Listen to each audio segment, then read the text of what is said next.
আসসালামু আলাইকুম, কেমন আছেন সবাই? আজকে দেখাতে চলে এলাম আমার বাগানের নতুন আর একটা সুন্দরীর সাথে। এত ভাবি যে গাছ আর কিনবো না কিনবো না, কিন্তু কে শোনে কার কথা?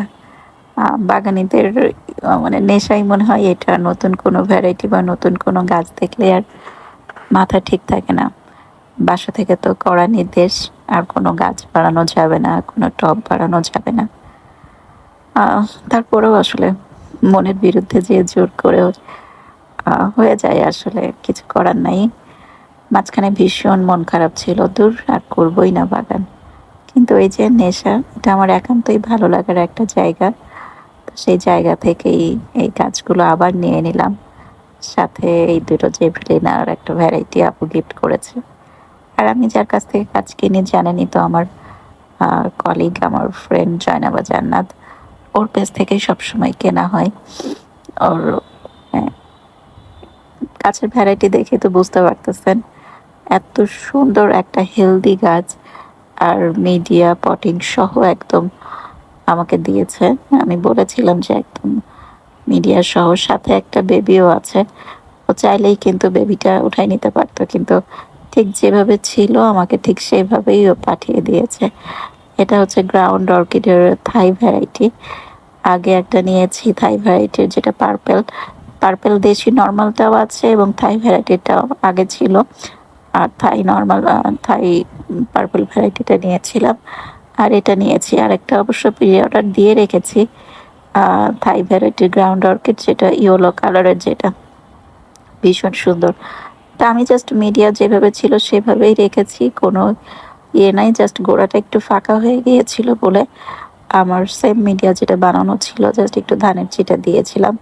ওটার মিডিয়া ছিল হচ্ছে মোটা বালি, ভার্মি কম্পোস্ট, একটু এঁটের কণা, কয়লা, পাতা পচা সার, এই আর একটু হচ্ছে হাড়ের গুঁড়া হয়তো দিয়ে মিডিয়াটা করা ছিল। তো আমিও সাথে শুধু একটু আর একটু হালকা করার জন্য ধানের চিটাটা দিয়েছি, ব্যাস, আর কিছুই না। আর এই যে একটু পানি স্প্রে করে দিচ্ছি। এটা একদম ঠান্ডা জায়গা বেশি পছন্দ করে, কড়া রোদ না।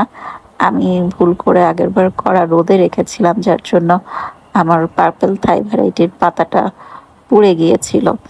এই যে না জানলে আসলে যেটা হয়। তারপরে জয়নাবা জানা তো আমাকে বলল যে এটা একদম ছায়ের জায়গা, মানে সকালে রোদটা পাই এরকম নর্মাল একটা জায়গায় রেখে দিতে। আমি সেভাবেই রেখে দিয়েছি। আলহামদুলিল্লাহ এখন ভালো হচ্ছে, ভালো গ্রোথ একটা হচ্ছে। ওইটারও বেবি চলে আসছে। তো আমার আজকে টবের স্বল্পতা ছিল, আমার টব আরো কিছু কিনতে হবে। তো যেহেতু টব নাই, তো ভাবলাম যে এই যে আমার এটার পাশে একটু জায়গা ছিল, ভাবলাম এখানে আপাতত একটু সেটিং করে রেখে দিই। পরবর্তীতে যখন টব কিনবো কিছুদিনের মধ্যে টব অর্ডার করব, কিনে তখন আবার এটা লাগিয়ে দিব।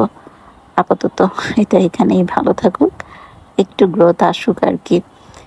তো এই ছিল আমার টুকটাক কেনাকাটা। কেমন লাগলো সবার অবশ্যই জানাবেন। বাগানীদের আসলে প্রচুর পরিশ্রম করতে হয়। আর এখন বেলা ছোট হয়ে গেছে, তো বেলা মানে কাজ করতে করতেই আসলে সন্ধ্যা লেগে যায়। এই যে একটু অন্ধকারও হয়ে গেছে, ভিডিও কোয়ালিটিটাও খুব ভালো আসে না। তো যাই হোক, এতক্ষণ ধরে ধৈর্য ধরে ভিডিওটা পুরো দেখার জন্য আপনাদের সবাই অসংখ্য ধন্যবাদ। Thank you for watching.